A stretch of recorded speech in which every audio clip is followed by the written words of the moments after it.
She was my best friend. She was my soulmate. She was very supportive. She was loving. She was in a wheelchair, yeah. She never once moaned about her illness. It was barely a month ago that Teresa Simpson died. Her husband says the time it took for an ambulance to arrive when she fell ill at home is to blame. 16 hours and 45 minutes I had to wait, and he only came the second time because I rang him. I had to ring him back saying that my wife was lifeless. 100%, I believe that if they got to my wife within the 6 hours, say from 3 till 9 o'clock, my wife would still be here now. I'm 100% that she would still be here today because she would have got the help. In a statement, Yorkshire Ambulance Service offered Mr Simpson their sincere condolences. Our patient relations team, they said, has received correspondence from him raising concerns about our response to this incident. They will liaise directly with Mr Simpson about specific details relating to this. Teresa died here, and Matthew praised the medical staff who tried to save her life. Health officials say as many as 500 people a week are dying across the country as a result of delays in emergency care. And they say these are not short-term issues caused by COVID or a bad flu season, but a long-standing problem that is blighting the NHS every winter.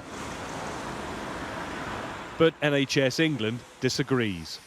We don't recognise those figures, and I think you need to be extremely careful when you look at the what are called excess mortality figures.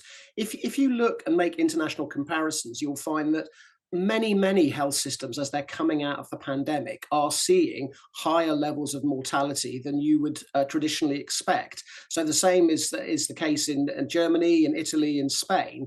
I think it probably is fair to say that certainly talking to frontline staff, talking to frontline chief executives, this does feel like it's the most significant degree of pressure that we face. The ambulance delays, the gridlock at A&E, the staff shortages come as industrial unrest continues. We cannot go on like this. We can't be sitting here next year saying, well, this is even tougher than last year. January is our toughest month.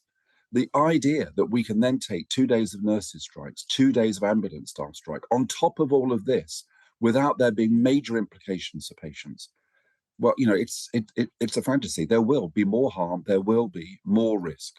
And it's families up and down the country who'll be facing that. We both knew she was on borrowed time because of her myotonic dystrophy, but no, I'm sorry to say, but she should never have been left like that and to be left to die the way she did. Greg Milam, Sky News, Hull.